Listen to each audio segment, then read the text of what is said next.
இந்த கேமராமேன் யாரு வந்திருக்காரு? அவர் பேரு கிரண். அவர் ரொம்ப கதாநாயகி ரசிச்சிருக்காருன்னு நினைக்கிறேன். ஹீரோ விட ஹீரோயினியை தான் ரொம்ப நல்லா அழகா எடுத்திருக்கிறாரு. ஒரு கவிதை மாதிரியே கேமரால வடிச்சிருக்கிறாரு அவரு. அவருக்கு முதல்ல ஒரு கைத்தட்டி பாராட்ட தெரிவிச்சுக்கலாம். அதே மாதிரி மியூசிக் டைரக்டர் ரொம்ப கொடுத்த பட்ஜெட்ல நல்லா சிறப்பா பண்ணியிருக்கிறாரு. அவருக்கு ஒரு கைத்தட்டி பாராட்ட தெரிவிச்சுக்கலாம். நீங்க நம்ம சிரஞ்சீவி வந்து முதல் உதவியாளராக வந்துட்டு அப்புறம் கோஆர்டினேட்டர் ஆகி இப்போ வந்து டைரக்டர் ஆகிட்டாரு. ஆனால் இவ்வளவு தூரம் நடிப்பான்னு எனக்கு தெரியாது. நல்லா அழகா ஒரு பஞ்சு டயலாக் பேசி நடிச்சிருக்காப்புல லிவிங் டுகெதரை பத்தி. லிவிங் டுகெதர்லயே நிறைய விஷயங்கள் இருக்கு. அது ரொம்ப போனோம்னா டீப்பா ரொம்ப இதா இருக்கும். என்னன்னா அதுல லிவிங் டுகெதர் முதல்ல வந்து அண்டர்ஸ்டாண்டிங்ல வாழ்றது, அப்புறம் பிரிஞ்சுறதுன்னு இருந்தது. இப்ப அண்டர்ஸ்டாண்டிங்ல இருந்தாலும் ஒருத்தருக்கு ஒருத்தர் கமிட்மெண்ட்ஸ் இருக்குன்னா அதுக்கு ஒரு ஒப்பந்தம் போட்டுட்டு வாழ்றாங்க. மூணாவது ஒரு விஷயம் இப்ப ஓடிட்டு இருக்குது. ஸோ அதனால அது இதெல்லாம் ஒரு கலாச்சாரத்துக்கு தகுந்தது இல்லை. ஆனா இந்த படம் அந்த அம்மா வந்து ஹீரோயின் வந்து இது உலக அழகிக்கு இந்த படத்தை பொறுத்த வரைக்கும் உலக அழகிக்கு செலக்ட் அதுக்கு ஒரு கூட ஒரு ஹீரோ இருக்கிறாரு. எப்பயுமே ரியல் லைஃப்ல பாத்தீங்கன்னா கூட இருக்கலாம் கடைசியா கழட்டி விட்டுருவாங்க. இந்த கதை எப்படின்னு தெரியல. ஏறி வந்த உடனே அதை ஒன்றா யூஸ் பண்ணிட்டு மறந்துடுவாங்க. ஆனா இந்த சிரஞ்சீவி இந்த தயாரிப்பாளர்களை மட்டும் மறக்கக்கூடாது. எப்பவுமே வந்து முதல்ல ஒரு வாய்ப்பு கொடுக்கணும், எப்பயும் மறந்துடக்கூடாது. 3 விஷயங்களை வந்து வாழ்க்கையில மறக்காம இருக்கணும். அதாவது திரும்ப கிடைக்காததெல்லாம் பேசி விட்ட வார்த்தை, கொடுத்து விட்ட அன்பு, இழந்து விட்ட வாய்ப்பு. உங்களுக்கு இந்த வாய்ப்பை கொடுத்தவன் நீங்க என்னைக்குமே வந்து மறக்கக்கூடாது. ஸோ அதனால வந்து இந்த ஒரு நல்ல வாரம் ஆக்சுவலா வந்து கொஞ்ச நேரம் பார்த்தாலும் ஒரு ஸ்டைலிஷான படமா இருக்கு. அதனாலதான் ஸ்டைலிஷ் தமிழச்சினே டைட்டில் வச்சிருக்கீங்க. ரொம்ப இந்த படம் வந்து மிகப்பெரிய வெற்றி அடையணும். ஏன்னா யங்ஸ்டர்லாம் வந்து இப்ப நிறைய வந்திருக்கீங்க. ஆனா படம் எடுத்தவங்கலாம் சீனியர் மெம்பரா இருக்கிறாங்க. ஸோ இவங்க வந்து உங்களுக்கு எல்லாம் வாய்ப்பு கொடுத்துருக்காங்கன்னா முதல்ல அவங்களுக்கு இந்த கதையை பிடிச்சி பண்ணியிருக்காங்கன்னா முதல்ல அவங்க மனசால அவங்க இளைஞர் நினைச்சுக்கணும் நம்ம 3 பேருக்குமே. ஸோ இந்த 3 பேருக்கு மறுபடியும் ஒரு வாழ்த்து தெரிவிச்சுக்கலாம். அடுத்து ஒரு ஃபங்க்ஷன் போக வேண்டிய இருக்குது. அதனாலதான் நான் முதல்ல பேசுறேன்னு சொன்னேன். இந்த படத்தோட பிரிவில் நான் மீட் பண்றேன். எல்லாருக்கும் நன்றி, வணக்கம்.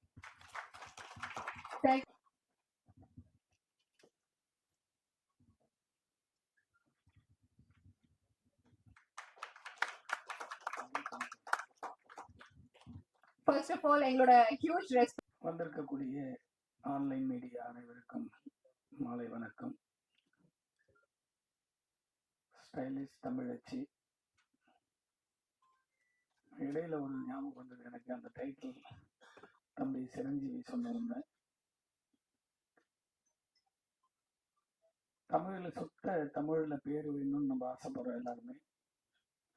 முதல்வர் அவர்கள் வந்து ஒரு கோரிக்கை வச்சிருந்தாரு, அட்லீஸ்ட் சுத்த தமிழ் பேர் வைக்கலையானாலும் பரவாயில்ல, தமிழ்ல பேர் வைக்கிங்க அப்படின்னாரு. அது போல இந்த பார்க்கும்போது அப்படிதான் தோணுது. ஏதோ ஒரு சின்னதா ஒரு ப்ராஜெக்ட் பண்ணியிருக்காங்க.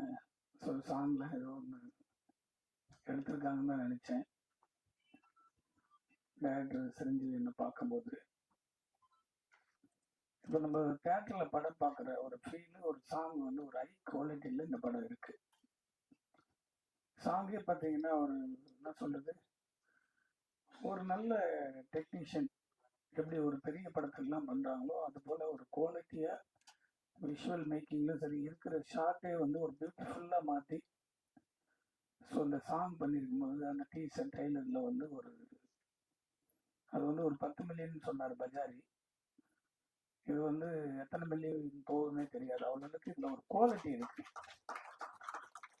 சினிமாவுடைய வெற்றி களம் எங்க அப்படி இருக்குன்னா கண்டென்ட்ல தான் இருக்கு. நான் இவ்வளோ நாட்கள்ல வருடங்கள்ல ஆராய்ச்சி பண்ணும்போது எவ்வளோ படங்கள் வந்துட்டே இருக்கு. அதான் சொல்றேன், ஒவ்வொரு பத்திரிகை ஆசிரியர்களுக்கும் ஒவ்வொரு சேனலுக்கும் ஒரு நாளைக்கு 4 ஈவெண்ட் நடக்குது. அப்போ ஒரு வருஷத்துல 400 படங்கள் ரிலீஸ் ஆகுது.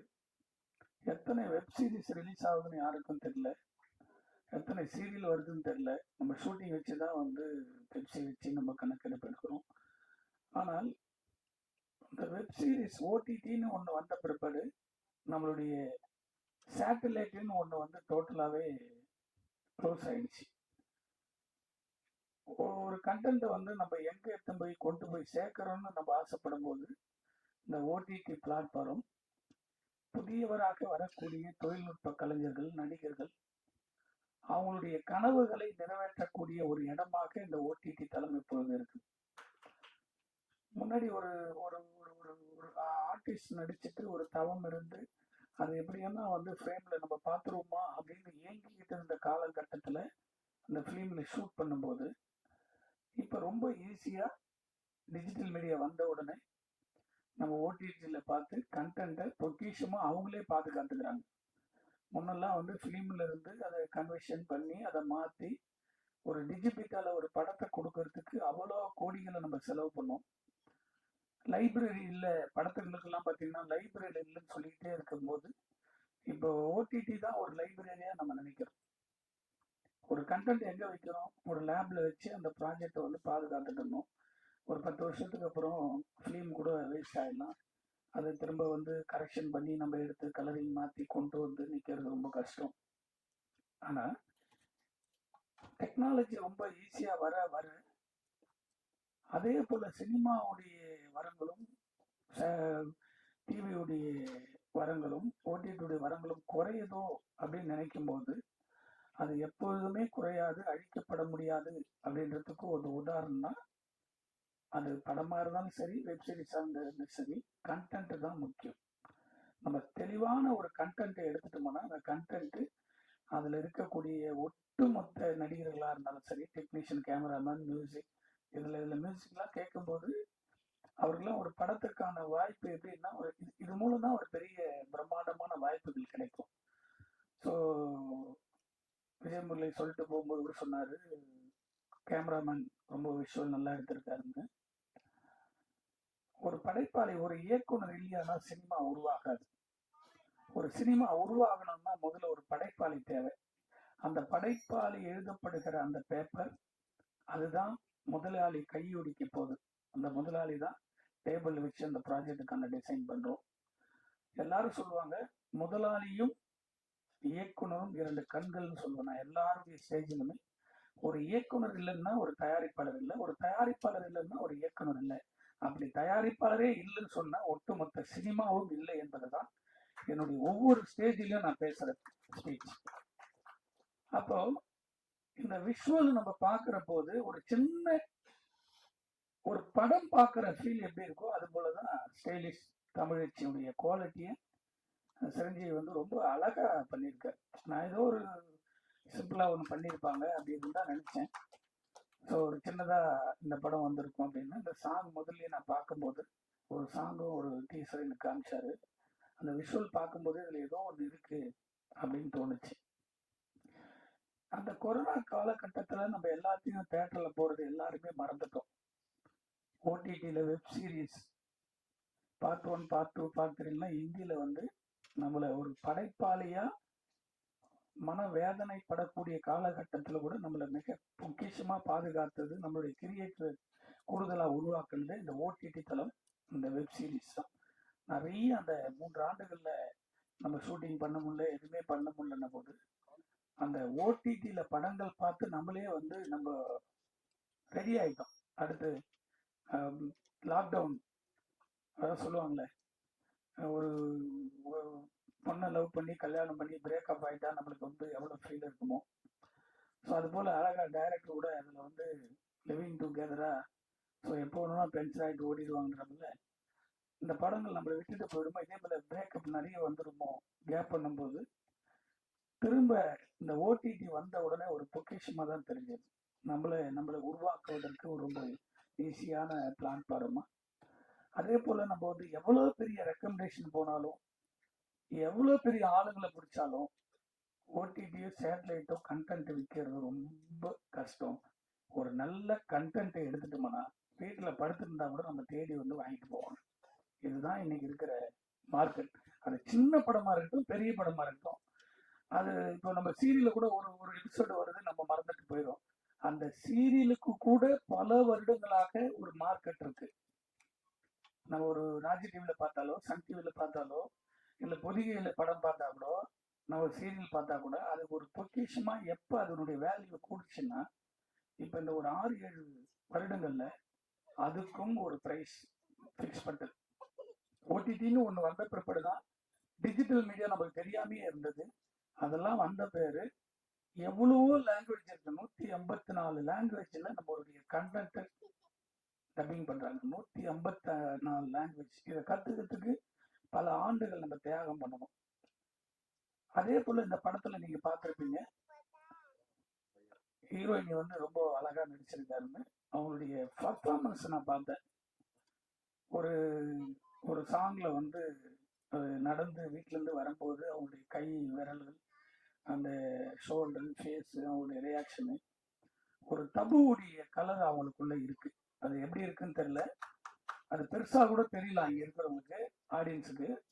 ஆனால் இதே ஒரு நடிகை வந்து ஒரு பெரிய ஒரு ஸ்டார் ஹீரோ கூட நடிச்சிட்டாங்கன்னு வச்சுங்களேன், அப்ப எப்படி இருந்தாலும் ஆடியன்ஸ் பாக்குறதுக்கு ரெடி ஆகுறாங்க. இப்ப வந்து இப்படி ஒரு நல்ல கண்டென்ட் நடிச்சிருக்காங்களே அப்படின்னு பார்க்க வைக்கிறதுக்கு அதுக்கு கூட ப்ரொடியூசர் செலவு பண்ணி கொண்டு வந்து நிறுத்தக்கூடிய சினிமா இப்பொழுது உருவாகி இருக்கு. ஒவ்வொரு படத்தினுடைய ரிலீஸ்லயும் நீங்க பாப்பீங்க, போஸ்ட்ல அடிச்சு ஒட்டி அதை தியேட்டர்ல கொண்டு போய் சேர்க்கறதுக்கு அவ்வளவு கஷ்டப்பட்டோம். இப்ப தியேட்டர்லயே படம் பார்க்க வைக்கிறதுக்கு தயாரிப்பாளர்கள் ரெடியா இருந்தா மட்டும்தான் படம் எடுக்கக்கூடிய நிலைமைக்கு வந்திருக்கு. காரணம், ஆடியன்ஸ் வந்து எப்பொழுது நடிகன் பின்னாடி ஓட ஆரம்பிச்சாங்களோ அப்பயே தமிழ் சினிமாவில், உலக சினிமாவில் கதைகள் செத்து போச்சு. படம் பண்ண வர நம்பிக்கையோடு படம் வரக்கூடிய தயாரிப்பாளர்கள் செத்து போயிட்டாங்க. பயம் வந்துடுச்சு.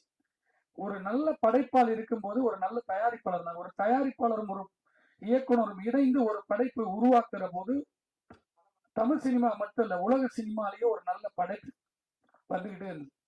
எப்ப வந்து ஸ்டார் ஆர்டிஸ்ட் மேல நம்ம திணிக்கப்பட்டமோ கதை, அந்த பதிவுல ஒவ்வொரு இதுலயும் சொல்ற 400 படங்கள் வருஷத்துக்கு ரிலீஸ் ஆகுது. 40 படங்கள் மட்டும்தான் பிசினஸ் ஆயிட்டு இருக்கு. 40 படங்கள் நடக்குமான்னு தெரியாம கொஞ்சம் கொஞ்சம் வித்துட்டு எஸ்கேப் ஆறாங்க. மீதி இருக்கிற 320 ப்ரொடியூசரும் படம் எடுத்துட்டு சேட்ல படம் பார்க்கற வரைக்கும் நம்ம செலவு பண்ணிட்டு நின்றுட்டு இருக்கோம். ஆனா ஓடிடின்னு ஒண்ணு உள்ள வந்த பிறகு ஒரு சின்ன கதைகளை நம்ம 1 லட்சத்துலயும் எடுக்கலாம். இதுல வந்து டைரக்டர் எப்படி எனக்கு தெரிஞ்சு ஒரு 20 லட்சம் செலவு பண்ணியிருப்பான்னு நினைக்கிறேன். ஏன்னா குவாலிட்டியில பார்க்கும்போது அந்த பர்ஃபார்மன்ஸ் தெரியுது. அது எத்தனை நிமிஷம் இருக்குதுன்னு தெரியாது. 1 ஹவர் முடிச்சிருக்காரா, ½ ஹவரா, 1.5 மணி நேரம் போட்டுச்சானு. ஆனா அந்த குவாலிட்டி இருக்கு.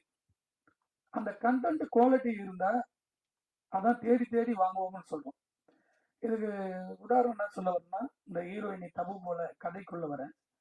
ஸோ ஏன் அந்த தபு போல இருக்காங்கன்னு சொன்னா, ஒரு நடிகனா கூட நடிச்சுட்டா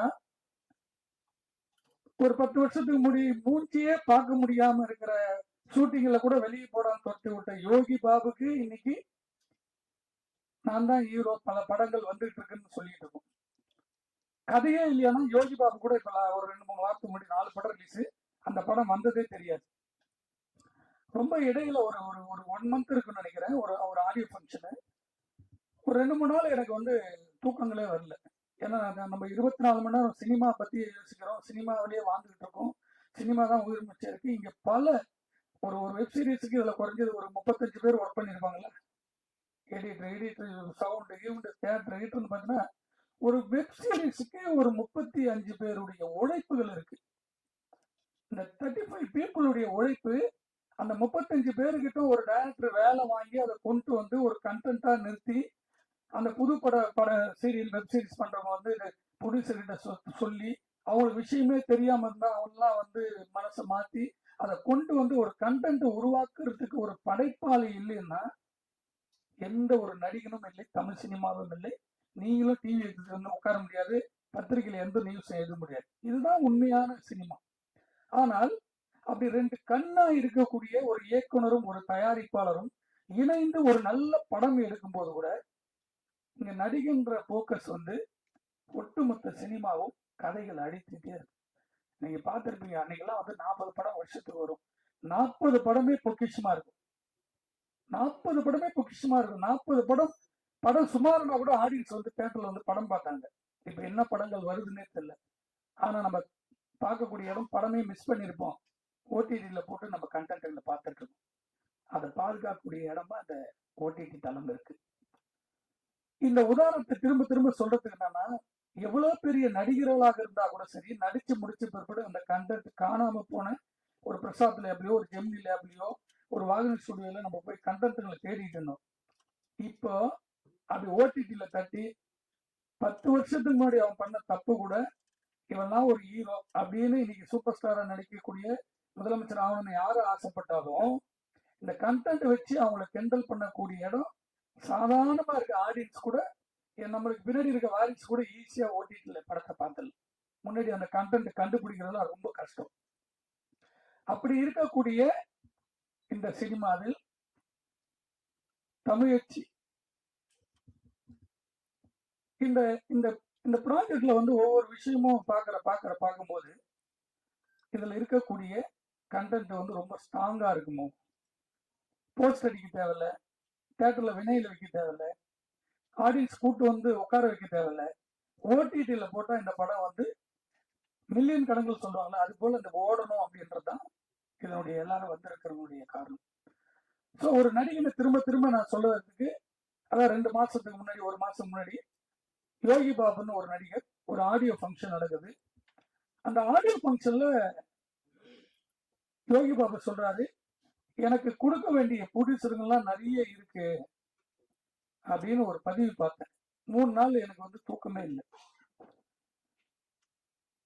இவர் வீட்டுல இருந்து வரும்போது தமிழ் சினிமாவில் இருக்கிற மொத்த ப்ரொடியூசர்களுக்கும் எடுத்துட்டு வந்து ஏதோ பணத்தை இவர் கொடுத்து வச்சாபலையும், இவருக்கு வந்து ப்ரொடியூசர்கள் எல்லாம் கடன் இருக்கிறாபலையும் இவருடைய ஸ்டேஜ் மைக்கை பார்க்கும்போது எனக்கு கோபம்.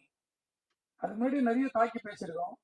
அந்த ஸ்டேஜ்ல தயாரிப்பாளர் சங்கத்தினுடைய தலைவர் திரு அண்ணன் கலைப்புலி தான் அவர்கள் இருக்கு, முன்னாள் தலைவர். அதே போல நடப்பு சங்கத்தில் இருக்கக்கூடிய பொருளாளர் திரு தனஞ்சயன் அவர்கள் இருக்காரு. 2 பேர் இருக்கிற ஒரு ஸ்டேஜ்ல ஒரு நடிகர் யோகி பாபு எனக்கு பல கோடிகள் கொடுக்க வேண்டியதுன்னு சொல்லி ஒரு பதிவு பார்க்கிறேன்.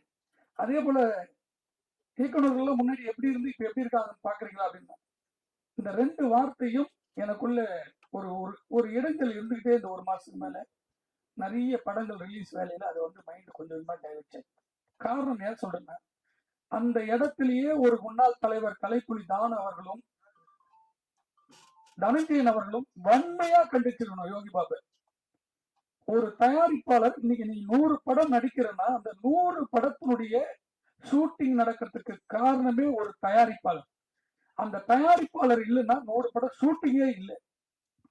நீங்க 1 லட்சம் வாங்கினீங்களா 5 லட்சம் வாங்கினாலும் உங்களால கணக்காக்க முடியுமா? எனக்கு ப்ரொடியூசர் கொடுக்கணும்னு சொல்றாருல, நீங்க வாங்கின பணத்தை இது வரைக்கும் கவர்மெண்ட் கணக்காக்க முடியுமா? கொடுத்துருப்பார்ல, என் ப்ரொடியூசர் 50,000 5 லட்சமோ 3 லட்சமோ 10 லட்சமோ அவரையும் ஒத்துக்கிட்டாருல, என்னுடைய சம்பளம் என்னன்னே தெரியாதுன்னு சொல்றாரு அந்த ஆணவத்துல. அப்போ அந்த இடத்துல ஒரு முன்னாள் தலைவர் இப்படி பேசக்கூடாது தம்பி. ஒவ்வொரு தயாரிப்பாளர்களும் சொத்து சுகம் எல்லாத்தையும் விட்டு படம் எடுக்க வராங்க. இது ஒரு ட்ரீம். அந்த ட்ரீமை மக்கள்கிட்ட கொண்டு போய் சேர்க்கணும். அது பெரிய வெற்றி அடைச்சானா 110 ப்ரொடியூசர் தான் மீண்டு வராங்க. 90 ப்ரொடியூசர் எங்க இருக்காங்கன்னு காணாம போறாங்க. அவங்களுடைய வாழ்வாதாரத்தை ஒரு நாள் நினைச்சிருக்க முடியுமா? இந்த 100 படத்தினுடைய தயாரிப்பாளர்கள் கொடுத்த பணம் தான் இன்னைக்கு கடவுள் உங்களை இடத்துல முருகன் சொல்ற அந்த முருகர் உங்களை உச்சியில கொண்டு போய் வச்சிருக்காரு. கடவுளை காட்டிலும் மிக நீங்க அப்பா அம்மாவை காட்டிலும் பொக்கிஷமாக ஒரு கலைஞர்கள். அதை நான் ஒரு இயக்குனர் பேசிக்ல இருந்து வந்திருக்கேன். விஜயபுரி சொன்னப்பல எப்பவுமே வந்து உங்களுக்கு பதிவு கொடுத்த அவங்கள மறந்துடக்கூடாது. என்னுடைய தயாரிப்பாளர் முதல்ல நான் படம் பண்ண தயாரிப்பாளர் டுடே டேட் வரைக்கும் என்னுடைய போன்ல அப்டேட் இருக்கும். நான் கடந்து வந்த எல்லாருமே என்னுடைய போன்ல அப்டேட் இருக்கும், பேசுவோம். காரணம், ஒரு மன வருத்தமான பதிவு யோகி பாபு தொடர்ந்து அவர் பண்ற தவறுகளை மறைப்பதற்காக ஒரு ப்ரொடியூசரை வந்து சொல்றதும், ஒரு இயக்குனர் எப்படி இருந்து வந்தாருன்னு பாரு சொல்றதுக்கும், ஒரு படைப்பாளி அதான் சொல்ல, ஒரு இயக்குனரும் ஒரு தயாரிப்பாளரும் இல்லை என்று சொன்னால் ஒட்டுமொத்த சினிமாவே கிடையாது. இந்த தியேட்டர் கூட இருக்காது. நான் பகிரமா சொல்வேன், தியேட்டர் ஓனர் அசோசியேஷன் கூட சொல்லியிருக்கேன், ஒரு தயாரிப்பாளர் இல்லை என்று சொன்னால் திரையரங்கு கிடையாது. திரையரங்குல எத்தனை நாளைக்கு ஹிந்தி படம் ஓட்டுவீங்க? எத்தனை நாளைக்கு வந்து தெலுங்கு படம் மலையாள படம் ஓட்ட முடியும்? இல்ல இங்கிலீஷ் படம் ஓட்ட முடியும்? தமிழ்நாட்டில் நடத்தினா தமிழ் படம் எடுத்தாதான் ஓடும். இன்னைக்கு 9 படம் 5 படம் 2 படம் ரிலீஸ் ஆச்சு, இப்ப 5 ஆச்சு, 9 ஆச்சு, 12 படம் ஒரு வாரத்துக்கு ரிலீஸ் பண்ணி வந்துச்சு. ஆனா ஓடிடில 100 கண்டென்ட் கூட நம்ம போடலாம் தைரியமா. அந்த நல்ல கண்டென்ட் எடுக்கணும். அந்த கண்டென்ட்டை தம்பி சிரஞ்சீவி எடுத்திருக்காருன்னு நான் நம்புறேன். முதல் முறையாக இந்த ஸ்டைலிஷ் தமிழச்சில என்னுடைய ஆடியோவை ஒரு ஒரு பங்களிப்பா இருக்கும்போது நான் வந்து வெப் சீரிஸ்லாம் எனக்கு தெரியாது. ஒரு ஆடியோவா பிராண்ட் பார்க்கும்போது ஆடியோவா பண்ணுவோம். ஆனா இந்த கண்டென்ட் பார்க்கும்போது எனக்கு ஏதோ ஒரு புதுசா ஒரு நல்ல கண்டென்ட்டா இருந்தது.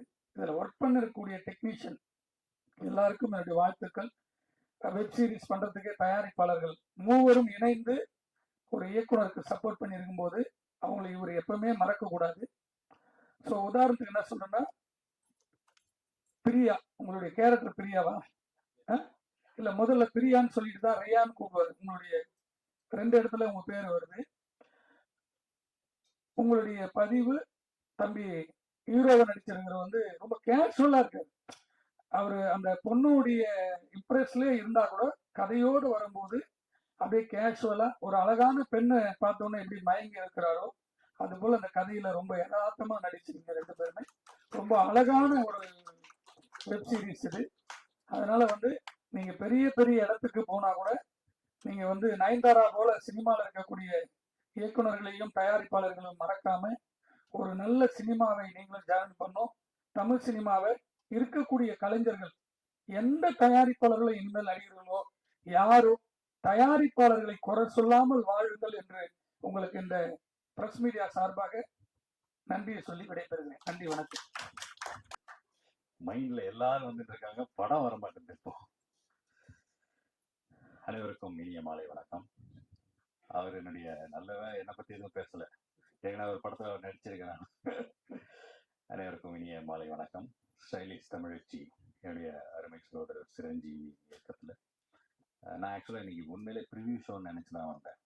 படம் பார்க்குற மைண்ட் செட்ல அப்படியே ரெடி ஆகி வந்தேன். அப்புறமா தான் சிவன் சொல்றது ட்ரெய்லர் லான்ச்சும் சாங் மட்டும்தான் இன்னைக்கு, ஆடியோ லான்ச் தான் சொல்லி என்னை வந்து இப்படி ஏமாத்திட்டீங்க நீங்க. நான் படம் பார்க்குற ஆர்வத்தில் வந்தவனா வெறும் ட்ரெய்லர் மட்டும் காமிச்சிருக்கீங்க. ஒரு பானை சோத்துக்கு ஒரு சோறு பதம்னு சொல்லுவாங்க இல்லையா, அந்த மாதிரி அதோடைய குவாலிட்டி இன்னும் நமக்கு அந்த கியூரியாசிட்டி அதிகம் பண்ணுது. ஹீரோயின் அர்ச்சனா வந்து இப்போ லேட்டஸ்ட் எண்டிங்கில் இருக்க கயாடு அவங்கள மாதிரியே இருக்காங்க சில சாயல்கள்ல, ரொம்ப அழகா இருக்கீங்க ஃப்ரேம்ல. ஹீரோ லிங்கேஷ் ஒரு ஒரு காமன் ஒரு யதார்த்தமான ஒரு நடிப்புல அந்த சோக காட்சிகள் எல்லாம் ரொம்ப ரியலிஸ்டிக்கான அவருடைய பெர்ஃபார்மன்ஸ் இருந்தது. ஐ திங்க் உண்மையிலேயே 2-3 லவ் ஃபெயில் இருந்திருக்குன்னு நினைக்கிறேன். ரொம்ப அனுபவிச்சு நடிச்சிருக்காரு. அதுலேயே ஃப்ரேம்ல நம்ம சிரஞ்சீவி ஒரு கேரக்டர் பண்றாரு, லிவிங் டுகெதர் எல்லாம் பத்தி டைலாக் எல்லாம் பேசி. இப்போ நம்ம ஏதாவது பேசணும் வச்சுங்களேன், பெண்களை எப்படி நீங்கள் இப்படி பேசலாம் அப்படின்னு நம்ம தலைப்பை போட்டியோ இந்த படத்துக்கு எனக்கு நான் சும்மா கெஸ்டா வந்தியா அப்படிங்கிற மாதிரி இருக்கும். ஒரு தடவை Pandiarajan sir, actor Pandiarajan sir சொன்னாங்க, ஆஸ்திரேலியாவில் அவங்க ஒரு கெஸ்டாக அவங்களை இன்வைட் பண்ணி அங்கே இருக்க அந்த அந்த பெற்றோர்கள்லாம் அவங்க வந்து நீங்கள் வரணும் சார், நம்ம கல்ச்சர் பற்றி மக்களுக்கு புரிகிற மாதிரி நிறைய விஷயங்கள் சொல்லணும். இவருக்கு ரொம்ப ஆச்சரியமா இருந்தது, என்ன நல்லா தானே இருக்கு, பசங்க பொண்ணுங்களை கல்யாணம் பண்ணிக்கிற அந்த கல்ச்சரை விட்டு ரொம்ப இதில் போயிருக்காங்க. ஸோ என்ன இவருக்கு உடனே இந்த லிவிங் டுகெதரை பற்றி தான் சொல்கிறாங்களா, இப்பெல்லாம் அப்படிதான் சார் இருக்கும், ஜென்ரேஷன் மாறுது அப்படின்னு இவர் சொல்லிக்காரு. இல்லை சார், பசங்க ஏதோ ஒரு பொண்ணோட லிவிங் டுகெதர் இருந்தால் கூட பரவாயில்ல, இவங்க எந்த லெவலில் யோசிக்கிறாங்கன்னே தெரியல. ஸோ அந்த மாதிரி வெளிநாடுகள்லாம் நிறைய அது கால மாற்றம், அது யாராலையும் எதுவும் செய்ய முடியாது. நம்மளும் அதை வந்து ரொம்ப ஹைப் பண்ற மாதிரியான படங்களை தொடர்ந்து கொடுத்துட்டே இருந்தோம்னாலும் அதுவே மக்களுக்கு ஒரு யங்கர் ஜென்ரேஷனுக்கு ஒரு நம்ம அதை ஃபீல் பண்ற மாதிரி இருக்குமோன்னு எனக்கே சில சமயங்கள் ஒரு இது இருக்கும். நேற்று எங்களோட ஒரு படம் நாங்கள் ஆனந்த வாழ்க்கைன்னு ஒரு படத்துடைய ப்ரீமியர் ஷோ பண்ணோம். பாக்யராஜ் சார் நான் நடிச்சிருந்தோம். அது வந்து வாழ்வியல் எப்படி நம்ம மன அமைதிக்காக பண்றதுன்றது நேற்று ஒரு வேற ஒரு ஃபீல்ல இருந்தோம். இன்னைக்கு இந்த வாழ்க்கைன்னா என்ன எப்படி எனக்கு பாருங்களேன், ட்ரெய்லர் மட்டும்ன்றதுனால அதிகமாக லோட் பண்ண முடியல. படம் பார்க்குற மைண்ட் செட் பண்ணி நம்ம மறுபடியும் அதான் சொல்கிறேன். ஸோ அது வந்து இதில் வந்து அந்த மேபி அந்த பிரேக்கப் கல்ச்சர் இதெல்லாம் பற்றி இருக்குது. எனக்கு அந்த எக்ஸ்பீரியன்ஸ் கிடையாது உண்மையிலே. இன்னுமே நான் சிங்கிள் தான், நீங்கள் நம்பி தான் ஆகணும்.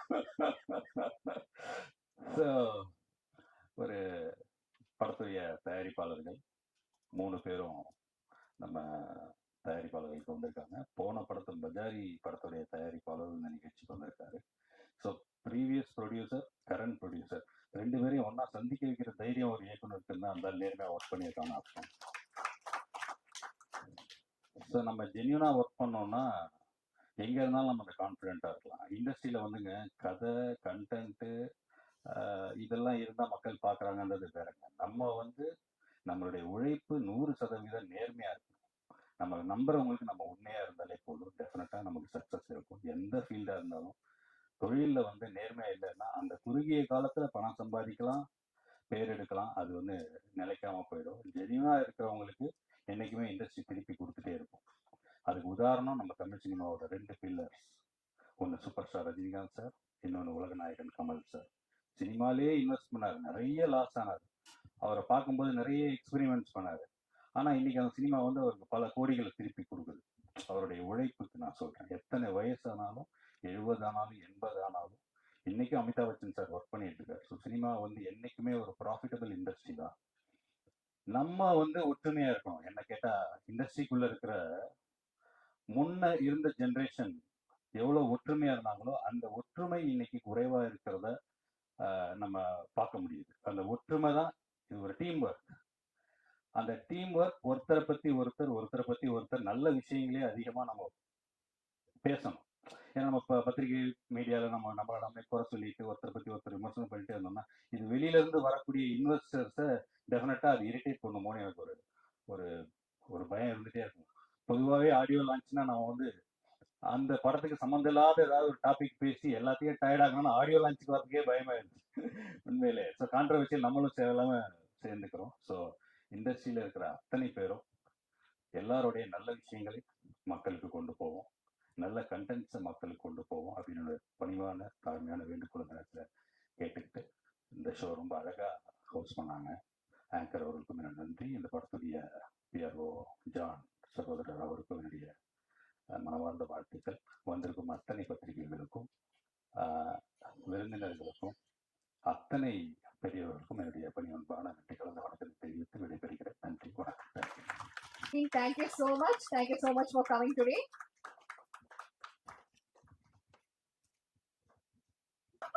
இது மாதிரி ஒரு கொடுப்பனை எந்த டேரக்டருக்கும் கிடைக்காது. அவன் வாழ்க்கை அவனே எடுக்க முடியுமான்னு தெரியல. அவன் எடுத்துப்பான்னு நினைக்கிறேன். ஏன்னா அவங்க கூட கொஞ்சம் டிராவல் பண்ண வரைக்கும் சரி செல்ஃபா தனக்கு நடந்த லைஃப் அப்படியே படமா எடுக்கலாம்.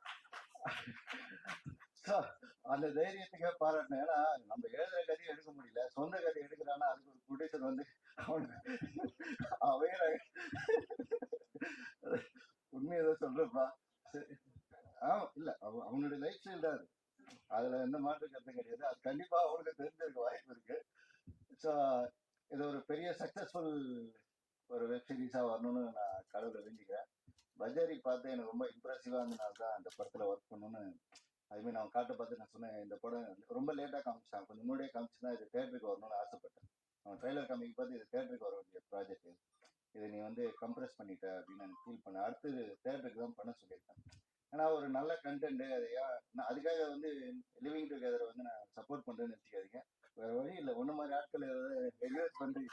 இப்ப நாம வந்து இப்ப ஜீவாவுடைய லைஃப் எல்லாம் பார்த்து இதெல்லாம் பார்த்தாச்சு ஜீவா திருந்திடுவான் அப்படின்னு நினைக்கிறேன். ஏன்னா சிங்கிளாவே வாழ்ந்து வாழ்க்கை வீணா போயிடுறதுல சரி இப்படியே வச்சு கொஞ்ச நாள் வாழ்ந்துட்டா சந்தோஷமா மொத்தத்துல கம்ப்ளீட் பண்ண அந்த லைஃப். அதுக்காச்சும் ஒரு வாய்ப்பு இருக்கும். இப்ப ஜீவாவுடைய மூட நீ டெம்ப் பண்ணிக்கிற அன்னைக்குமா நாளைக்கே ஆரம்பிச்சு அவ்வளவு நினைக்கிறேன். ஆமா, ஏன்னா திருமலை லைஃப் ஹிஸ்டரி இது மாதிரிதான் வாழ்ந்துருப்பாப்ல, வெளியே தெரியாது. ஆனா என் அண்ணன் சைலண்ட் கில்லர், கண்ட்ரி விட்டு கண்ட்ரி வாழ்றவர். ஸோ இந்த ஸ்டேஜுக்கு என்னை அழைத்ததுக்கு சிரஞ்சீவிக்கு நன்றி. தயாரிப்பாளர்கள் அனைவருக்கும் என்னுடைய வாழ்த்துக்கள். நன்றி. தேங்க்யூ. ஒன்னே ஒன்று மட்டும், அந்த சார் சொன்னாங்க ப்ரொடியூசர் எப்படி நிறைய பேர் தோக்குறாங்க அந்த மேட்டரை சொன்னாங்க. அது உண்மை. ஃபர்ஸ்ட் அண்ணையாண்ட வந்து இதை சொல்லும் போது நல்ல பசங்க கஷ்டப்படுறாங்க, ஃபீல்டில் அவங்க ஸ்டாண்ட் பண்ணோம், நம்ம ஒரு சப்போர்ட் பண்ணோம்னு சுரேஷ் என்கிட்ட சொன்னாங்க. அப்போ நான் அதை வீட்டில் சொல்லும் போது இப்படி ஒன்று பண்ணலாங்க பட்சத்தில் சினிமாவில் நிறைய பேர் தோத்துருக்காங்க, ஃபீல்டுலேயே எங்க இருக்காங்க தெரியும், ப்ரொடியூசர் நிறைய பேர் சூசைட் பண்ணியிருக்காங்க, யோசிச்சுக்க அப்படின்னு சொன்னோடனே அண்ணன் என்ன சொன்னாங்க, நான் ஒரு 3 பேர் சேர்ந்து பங்களிச்சு சப்போர்ட் பண்ணுவோம், அவங்களோட திறமை இருக்கு, அவங்க பண்ணுவாங்க. அப்படி இல்லைனாலும் இது நம்மளுக்கு ஒரு பெரிய பாதிப்பா இருக்காது. 3 பேர் சேர்ந்து சப்போர்ட் பண்ணுவோம் நாங்க. சுரேஷ்னா தான் கம்ப்ளீட்டா எல்லாம் பண்ணது. அதனால நாங்களும் ரொம்ப ஷூட்டிங்லாம் வந்து பார்த்ததே இல்லை. கூட்டு அவங்ககிட்ட கொடுத்ததோட சரி, உழைச்சி நல்லா பண்ணியிருக்காங்க. அவங்க மேலும் மேலும் வளரணும். தேங்க்யூ. எல்லாரும் நல்லா இருக்கீங்களா? ஓகே. ஆக்சுவலி இந்த ஸ்டைலிஷ் தமிழச்சின்றது வந்து பார்த்தீங்கன்னா நிறைய பேரோட ஒரு க்ளோஸ் டு ஹார்ட்டாக இருக்கும். எப்படின்னா வந்து ரொம்ப எமோஷன், ரொம்ப எப்படி சொல்றது, பியூர் லவ் ஒரு மாதிரி அப்படி கொட்டி கிடக்குது அந்த இந்த வெப் சீரிஸ்ல. நான் ஃபர்ஸ்ட் சிரஞ்சீவி என்கிட்ட சொல்லும்போது கொஞ்சம் ஷேர் பண்ணோம். இந்த மாதிரினா இந்த மாதிரி ஒரு கண்டென்ட் இருக்குது பண்ணான்ற மாதிரி இருக்கேன், என்கிட்ட ஷேர் பண்ணாப்புல. அப்போ நான் அவன்கிட்ட கேட்டேன், பாறையும் நீ தான், அதனோட செருக்கிற ஒளியும் நீ தான், நீ உன் சிற்பத்தை நீயே செதுக்கணும். ஸோ இது நீ நல்லா ஃபைன் டியூன் பண்ண, கண்டென்ட் நல்லா இருக்குது, அருமையா இருக்குது, அதை கொஞ்சம் எக்ஸிக்யூட் பண்ணுன்னு சொன்னேன். எக்ஸிக்யூட் பண்ணா அதுக்கு வாய்ப்பு கொடுத்தவங்க 3 பேருக்கும் என்னோட மனமார்ந்த வாழ்த்துக்கள். அப்புறமா இந்த இதுல வந்து ஃபர்ஸ்ட் நான் சொல்ல விரும்புறது வந்து கிரண். எல்லாரும் ஒரு வேலையை நல்லா பிடிச்சி செய்வாங்க, பட் சின்சியரா செய்யறதுன்னு ஒண்ணு இருக்கு. அவன் ஒவ்வொரு ஃப்ரேம் வைக்கும் போதும் அவ்வளவு குவாலிட்டி இருக்கும்.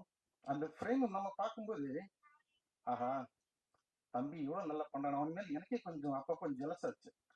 ரொம்ப நல்லா பண்ணான், ரொம்ப நல்லா பண்ணான்னா எப்படி சொல்றது, ஒரு வேலையை பிடிச்சி சொல்ல ரொம்ப சின்சியர் போட்டு டெடிகேட்டிவா பண்ணான் அந்த வேலையை அவன் பண்ணும்போது. அப்புறம் வந்து அக்ஷனா மேடம், அவங்களுக்கு வந்து ஒரு சீன் வைக்கும்போது எப்படி அதை எடுத்துக்கிறாங்க, டக்குன்னு ஒரு ஒரு அழுகா சீனா இருக்கட்டும், இல்லை கொஞ்சம் எமோஷனா இருக்கட்டும், இல்லை ரொம்ப சிரிக்கணும், அப்படி அப்படி நினைக்கிறதுல டக்கு டக்கு டக்கு டக்குன்னு எடுக்கிறாங்க. என்னால பார்த்து நானே அப்படியே ஒரு மாதிரி ஷாக் ஆயிட்டேன். பா எவ்வளவு டேலண்ட் இருக்கு அவங்களுக்கு. அப்புறம் தம்பி லிங்கேஷ் ஒரு 5 பக்கம் ஒரு பேப்பரை கொடுத்து, தம்பி இதை அவனோட டைலாக் சொல்ல சொன்னா அப்படி நினைக்கிறதுல டக்கு டக்கு டக்கு டக்கு முடிப்பான். அந்த அளவு ரொம்ப டேலண்டான பையன். ஆனா ஒரு சீன் வந்து அவன் எடுத்தாப்புல, அப்போ வந்து ஒரு வந்து பாத்தீங்கன்னா ஒரு பஞ்சர் பண்றதுக்காக காரோட டயரை செக் பண்ணணும். டேக் போகுது போகுது போகுது போகுது 8 9 டேக் போயிடுச்சு. நான் கேட்டேன், தம்பி உனக்கு என்னடா ஆச்சு அப்படின்னு கேட்டேன். இல்லைங்க அப்படின்னு. ஏன் இந்த மாதிரி ஆகுது அப்படின்னு கேட்டேன். தெரிலன்னு அப்படின்னா. ஆனா அதோட நிப்பாட்டல, வெளியில வந்து ஃபீல் பண்ணான். ஏன் இந்த சீன் என்னால பண்ண முடியல எனக்கே தெரியலன்னு வருத்தப்படுறான். அது அவனோட காதலை காட்டுது, அந்த நடிப்பு மேல அவனோட ஆர்வத்தை காட்டுது. அவன் அதுக்காக ரொம்ப ஃபீல் பண்ணி நெக்ஸ்ட் கரெக்டா பண்ணிருந்து பண்ணான். ஆனா நிறைய திறமை கொட்டி கிடக்கு. லிங்கேஷோட வாழ்த்துக்கள் தம்பி. அப்புறமா என் தம்பி ஜி சிரஞ்சீவி என் கூட ஒரு 5 இயர்ஸா டிராவல் பண்ணிட்டு வந்துருக்கிறான் தம்பி. அவனை இன்னைக்கு ஃபர்ஸ்ட் ஸ்டேஜில் எல்லாருமே டைரக்டர் அப்படின்னு சொல்லும்போது மனசுக்கு ரொம்ப உள்ள ரொம்ப நல்லா இருக்கு தம்பி. கேட்கும்போது அந்த வார்த்தைகளை கேட்கும்போது நான் அவன்கிட்ட சொன்ன ஒரு நாள் என்கிட்ட கேட்டான், அண்ணா கடவுள் மட்டும் எனக்கு வந்து சோதனை கொடுக்கறதுல ஓவர் டைம் எல்லாம் பாக்குறேன் போல இருக்குண்ணே. கொஞ்சம் ஒரு மாதிரி வெத்தம் பேசினான். நான் கேட்டேன் ஏன்டா அப்படி சொல்றது. இல்லைண்ணே எந்த திசை இருந்தாலும் நம்மளுக்கு ஒரு மாதிரியே போகுதுன்னு அப்படின்னு நினைச்சு பண்ணான். அடுத்த நாள் வந்து சொல்றான், அண்ணே இந்த மாதிரி பாருங்க எனக்கு எல்லாம் தாடி எல்லாம் அவங்களோட வெள்ள முடியெல்லாம் வந்துருச்சுங்க அப்படின்னா. ஏன்டா அப்படின்னு கேட்டேன். தெரியல வாழ்க்கை எது நோக்கி போகுதுன்னு தெரியல அப்படின்னு எனக்கு வந்து கேட்டான். அப்படி இல்லடா, கடவுள் உனக்கு ஒரு கஷ்டத்தை கொடுக்குறாருன்னா அந்த கஷ்டத்தை நீங்க எவ்வளவு தூரம் தாங்குறதுன்னு உனக்கு செக் பண்ணிருக்காரு.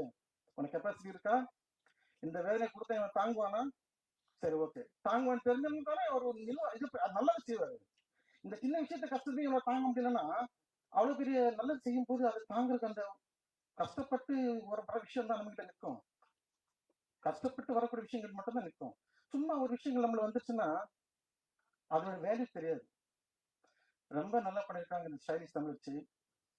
தம்பிக்கு என்னுடைய மனமார்ந்த வாழ்த்துக்கள். Thank you so much. ட்ரெய்லர் போடுறோம் அப்படின்னாப்புல ஏதோ அந்த பேசினப்ப மாதிரி சொல்லியிருந்தாங்களே, படத்தோட ட்ரெய்லர் மாதிரி இருந்துச்சு. அவ்வளோ சூப்பராக இருந்துச்சு குவாலிட்டி.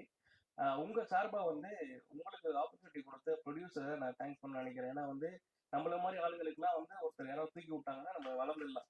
அந்த மாதிரி நான் வந்து பார்த்ததுல வந்து 2 ப்ரொடியூசருமே உங்களை பத்தி அவ்வளோ சூப்பரா சொல்லி ஹாப்பியா இருக்காங்க.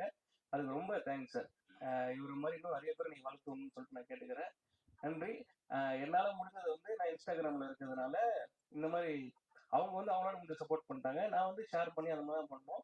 இங்க இருக்கிற நீங்க தான் வந்து இதை ப்ரொமோட் பண்ணி வச்சோங்களேன். இன்னைக்கு இவருக்கு ஆப்பர்ச்சுனிட்டி கிடைச்சிருக்கு, நாளைக்கு இன்னும் நிறைய பேருக்கு கிடைக்கும். ஸோ அதெல்லாம் நீங்க பண்ணிடுவீங்கன்னு நினைக்கிறேன். Thank you so much. என் லைஃப்ல இது ரொம்ப ஒரு முக்கியமான நாள். ஃபர்ஸ்ட் டைம் ஸ்டேஜ்ல பேசுறேன். இந்த ப்ராஜெக்ட் வாய்ப்பு கொடுத்த சுரேஷ் அண்ணன், ஆனந்த் அண்ணன், கிஷோர் அண்ணனுக்கு ரொம்ப ரொம்ப ரொம்ப ரொம்ப ரொம்ப ரொம்ப நன்றி. என் நண்பன் சிரஞ்சீவி, அவனை எல்லா வேரியேஷன்லும் பார்த்தேன். டைரக்ஷன்ல பார்க்கணும்னு நான் ரொம்ப ஆசைப்பட்டேன். அது இப்போ இந்த ப்ராஜெக்ட்ல நிறைவேறிருக்கு. அதுக்கு எனக்கு ரொம்ப சந்தோஷம். எல்லா விதத்துலையும் என் கூட நின்று எனக்கு பக்கபலமா நின்று எனக்கு சப்போர்ட் பண்ணி, இது நான் இல்லை, எல்லாம் அவன் தான், எல்லாம் அவனே தான், அவன் சொன்னது மட்டும் தான் நான் பண்ணேன். So thank you so much. அதுக்கப்புறம் இந்த ப்ராஜெக்ட்டுக்கு ரொம்ப முக்கியமா சப்போர்ட்டா இருந்த தாமஸ் அண்ணனுக்கும் ரொம்ப நன்றி. ஸோ அவ்வளோதான் நினைக்கிறேன். So thank you so much. Thank you much எல்லாரும் வந்ததுக்கு, உங்க சண்டே ஈவினிங் எங்களுக்காக ஸ்பெண்ட் பண்ணதுக்கு. எல்லாத்துக்கும் பிடிச்சிருச்சுன்னு நினைக்கிறேன் ட்ரெய்லர், ஆடியோ எல்லாமே. ஸோ இந்த சப்போர்ட் ரிலீஸ்க்கு அப்புறம் இருக்கணும். எனக்கு வந்து ரொம்ப பர்சனலி கனெக்ட் ஆன ஒரு இதுதான், ஏன்னா எமோஷனல் ட்ராக் அவ்வளோ இருக்கும். So I'm also waiting for the release. Thank you so much.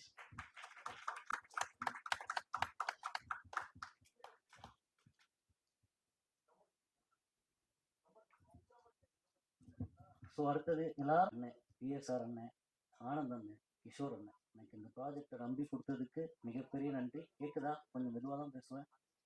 கேட்குது இல்லை? ஓகே. ஸோ மிகப்பெரிய நன்றிண்ணே.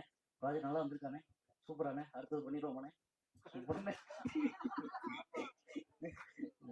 அடுத்தது ஒரு மிகப்பெரிய சக்ஸஸ் பஜாய் அது கொடுத்தது எங்கள் அண்ணன் வில்லிங்டன் தாமஸ் அண்ணன். அண்ணன் இல்லைன்னா இன்னைக்கு ஸ்டைலிஷ் தமிழச்சி இல்லை. இதே ஸ்டேஜ் போன வருஷம் பண்ணோம், செம்ம சக்ஸஸ். 5 லாங்குவேஜ்ல பஜாரி வருது, எல்லா லாங்குவேஜ்லையும் வருது பஜாரி. ஸோ ஓடிடி இன்னும் தேட்டருக்கு போல, நெக்ஸ்ட் தேட்டர் தான். ஸோ தேட்டர் போகலாம் தானா? ஸோ மிகப்பெரிய நன்றிண்ணே. அடுத்தது என் கூட ஒர்க் பண்ண எல்லா டெக்னீஷியன்ஸுக்கும், ரொம்பலாம் இல்லை, ஒரு 15 பேர் 20 பேர் தான். ஆனால் சூப்பராக. கிரண் வரல இன்னைக்கு, அவர் கொஞ்சம் படத்தில் ஒர்க் பிஸியாக இருக்காரு. அடுத்தது வந்து டிஎஸ்கே மியூசிக், இந்த பாட்டு சூப்பராக கொடுத்ததுக்கு நன்றி. சாம் வரல, ஜிகேவி அவரும் வரல. 3 மியூசிக் டேரக்டர் வச்சுருக்கேன், 3 பாட்டுக்கு 3 மியூசிக் டேரக்டர். லிரிக் நான் எழுதுனேன், இன்னும் 2 பாட்டுக்கு தம்பி எழுதியிருக்கான். ஸோ அதுக்கு நன்றி.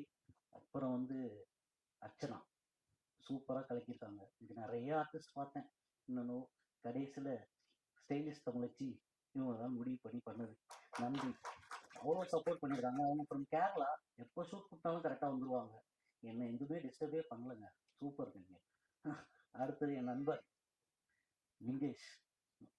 இந்த ப்ராஜெக்டுக்கு ஒரு வருஷமா டீச்சர்லேயே இருந்திருப்போமா?